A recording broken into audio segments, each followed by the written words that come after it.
ಇನ್ನು ರಾಜ್ಯಸಭೆ ಎಲೆಕ್ಷನ್ ಬಹಳ ಕುತೂಹಲದ ಘಟ್ಟಕ್ಕೆ ಈಗ ಮುಂದಿರೋದು ತಲುಪಿರೋದು. ರಾಜ್ಯಸಭೆಯ 4 ಸ್ಥಾನಗಳಿಗೆ ಇಂದು ವೋಟಿಂಗ್ ನಡೆಯಲಿದೆ. ಕುತೂಹಲ ಘಟ್ಟಕ್ಕೆ ರಾಜ್ಯಸಭೆಯ ಎಲೆಕ್ಷನ್ ಈಗ ತಲುಪಿದೆ. 4 ಸ್ಥಾನಗಳಿಗೆ ಮತದಾನ ಬೆಳಗ್ಗೆ 10 ಗಂಟೆಯಿಂದ ಸಂಜೆ 4 ಗಂಟೆಯವರೆಗೆ ವೋಟಿಂಗ್ ಇರುತ್ತೆ. ಬೆಳಗ್ಗೆ 10 ಗಂಟೆಯಿಂದ ಸಂಜೆ 4 ಗಂಟೆವರೆಗೂ ಕೂಡ ಮತದಾನ ಮಾಡೋದಕ್ಕೆ ಅವಕಾಶ.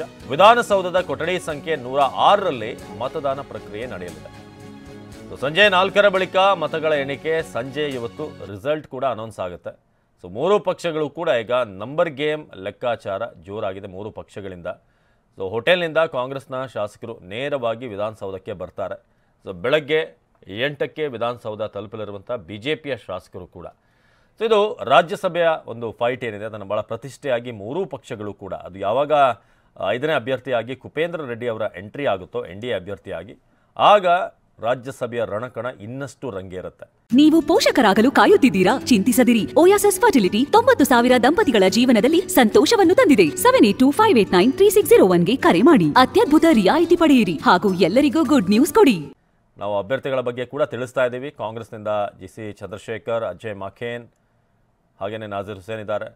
ಸೈಯದ್ ನಾಜೀರ್ ಹುಸೇನ್ ಕಾಂಗ್ರೆಸ್ನ ರಾಜ್ಯಸಭೆಯ ಅಭ್ಯರ್ಥಿಗಳು. ಇನ್ನು ನಾರಾಯಣ್ ಸಾಬ್ ಹಾಂಡ್ಗೆ ಬಿಜೆಪಿಯ ರಾಜ್ಯಸಭೆ ಅಭ್ಯರ್ಥಿ. ಇನ್ನು JDS ಕಡೆಯಿಂದ ಕುಪೇಂದ್ರ ರೆಡ್ಡಿ.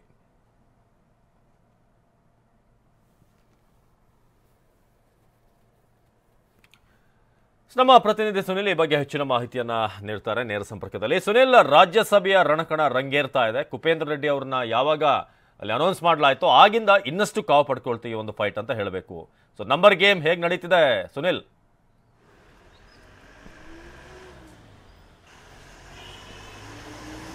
ಹಲೋ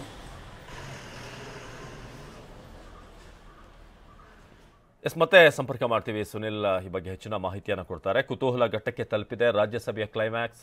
ಸೊ ರಾಜ್ಯಸಭೆಯ 4 ಸ್ಥಾನಗಳಿಗೆ ಇಂದು ವೋಟಿಂಗ್ ಪ್ರಕ್ರಿಯೆ ಆಗುತ್ತೆ. ಸೊ ಕರ್ನಾಟಕದಿಂದ ರಾಜ್ಯಸಭೆಯ 4 ಸ್ಥಾನಗಳಿಗೆ ಮತದಾನ. ಸೊ 5 ಅಭ್ಯರ್ಥಿಗಳಿದ್ದಾರೆ. ನೀವು ಅದರ ಡೀಟೇಲನ್ನು ಕೂಡ ನಿಮಗೆ ನೀಡ್ತಾ ಇದ್ದೀವಿ. ಡಾಕ್ಟರ್ ಸೈಯದ್ ನಾಸೀರ್ ಹುಸೇನ್ ಹಾಗೆ ನಾರಾಯಣ್ ಸಾಬ್ ಹಾಂಡ್ಗೆ. ಸುನಿಲ್ ಮತ್ತೆ ಸಂಪರ್ಕಕ್ಕೆ ಸಿಕ್ಕಿದ್ದಾರೆ. ಸುನಿಲ್, ಇವತ್ತು ರಾಜ್ಯಸಭೆಯ ರಣಕಣ ರಂಗೇರ್ತಾ ಇದೆ. ನಂಬರ್ ಗೇಮ್ ಹೇಗೆ ನಡೀತಿದೆ ಅಂತ ಸುನಿಲ್? ಖಂಡಿತ ಅವಿನಾಶ್, ತೀವ್ರ ಕುತೂಹಲ ಮೂಡಿಸಿರುವಂತಹ ರಾಜ್ಯಸಭಾ ಚುನಾವಣಾ ರಣಕಣ ರಂಗೇರಿದೆ. ಮತ್ತೆ ಮತದಾನಕ್ಕೆ ಕ್ಷಣಗಣನೆ ಕೂಡ ಆರಂಭವಾಗಿರುವಂಥದ್ದು. ಬೆಳಗ್ಗೆ 9 ಗಂಟೆಯಿಂದ ಸಂಜೆ 4 ಗಂಟೆವರೆಗೆ ವಿಧಾನಸೌಧದಲ್ಲಿ ಒಂದು ಮತದಾನ ಪ್ರಕ್ರಿಯೆ ಕೂಡ ನಡೆಯುತ್ತೆ. ಈ ಒಂದು ಮತದಾನಕ್ಕೆ ಎಲ್ಲ ರೀತಿಯಾದ 4 ಗಂಟೆವರೆಗೂ ಕೂಡ ಬರಲಿಕ್ಕೆ ಶಾಸಕರಿಗೆ ಅವಕಾಶವನ್ನು ಕೂಡ ಮಾಡಿಕೊಟ್ಟಿರುವಂಥದ್ದು. ಇಲ್ಲಿ ನಂಬರ್ ಗೇಮ್ ಲೆಕ್ಕಾಚಾರ ಇದೆ. ಯಾಕೆಂದರೆ 4 ಸ್ಥಾನಗಳಿಗೆ ನಡೀತಾ ಇರುವಂತಹ ಚುನಾವಣೆಯಲ್ಲಿ 5 ಅಭ್ಯರ್ಥಿಗಳು ಕಣದಲ್ಲಿದ್ದಾರೆ. ಕಾಂಗ್ರೆಸ್ನಿಂದ 3 ಅಭ್ಯರ್ಥಿಗಳು, ಮತ್ತೆ JDSನಿಂದ ಒಬ್ಬರು, ಮತ್ತೆ ಬಿಜೆಪಿಯಿಂದ ಒಬ್ಬರು, ಹಾಗಾಗಿ 5 ಅಭ್ಯರ್ಥಿಗಳು ಇರುವ ಹಿನ್ನೆಲೆಯಲ್ಲಿ ಮತದಾರೊಂದು ನಂಬರ್ ಗೇಮ್ನ ಲೆಕ್ಕಾಚಾರ ಕೂಡ ಜಾಸ್ತಿ ಆಗಿರುವಂಥದ್ದು. ಈಗಾಗಲೇ ಬಿಜೆಪಿ ಮತ್ತೆ JDS ಆಗ್ಬೋದು ಒಂದು ಒಗ್ಗಟ್ಟಿನ ಪ್ರದರ್ಶನ ಮಾಡಲಿಕ್ಕೆ 5ನೇ ಅಭ್ಯರ್ಥಿ ಕುಪೇಂದ್ರ ರೆಡ್ಡಿಯನ್ನು ಗೆಲ್ಲಿಸಲಿಕ್ಕೆ ಕಾಂಗ್ರೆಸ್ ಶಾಸಕರನ್ನ ಸಂಪರ್ಕ ಮಾಡುವ ಪ್ರಯತ್ನ ಕೂಡ ದೊಡ್ಡ ಮಟ್ಟದಲ್ಲಿ ನಡೀತಾ ಇದೆ. ಅದೇ ರೀತಿಯಾಗಿ ಕಾಂಗ್ರೆಸ್ ಶಾಸಕರು ಕೂಡ JDS ಮತ್ತೆ ಬಿಜೆಪಿ ಶಾಸಕರನ್ನ ಗೈರು ಮಾಡಿ ಒಂದು ಶಕ್ತಿ ಪ್ರದರ್ಶನಕ್ಕೂ ಕೂಡ ಮುಂದಾಗುವಂತೆ ಎಲ್ಲ ರೀತಿ ತಂತ್ರಗಾರಿಕೆಯನ್ನು ಕೂಡ ರೂಪಿಸಿರುವಂಥದ್ದು.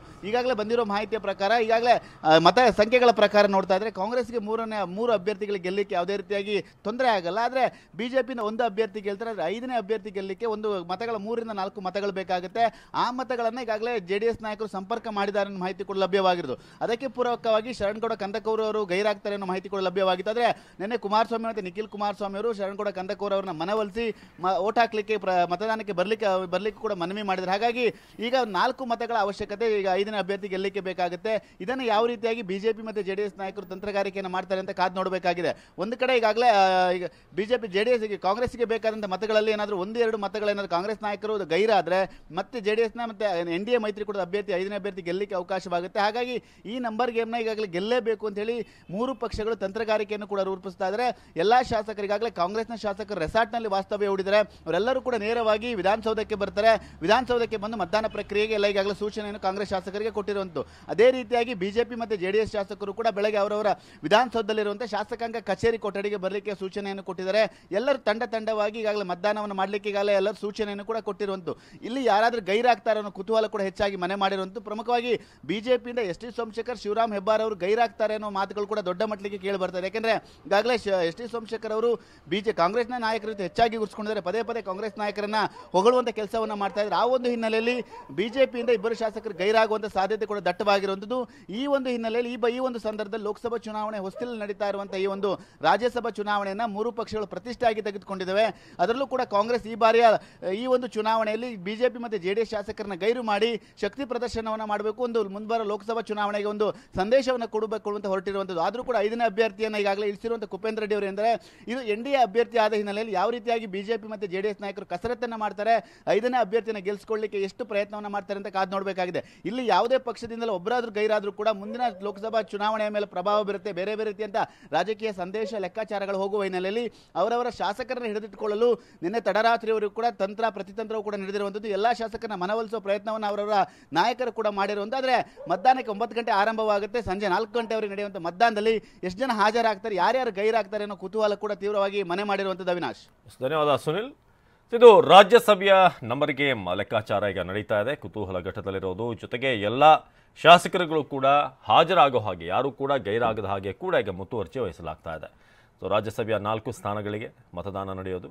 ಅದರಲ್ಲೂ ರಾಜಾ ವೆಂಕಟಪ್ಪ ನಾಯ್ಕ ಅವರ ಅಕಾಲಿಕ ನಿಧನದ ನಂತರ ನಂಬರ್ ಗೇಮ್ನಲ್ಲಿ ಸ್ವಲ್ಪ ಇನ್ನೂ ವ್ಯತ್ಯಾಸಗಳಾಗ್ತಾ ಇದೆ. ಸೊ ಭಾಳ ಕುತೂಹಲ ಇದೆ ಇವತ್ತಿನ ಫಲಿತಾಂಶ ಹೇಗಿರುತ್ತೆ ಅಂತ.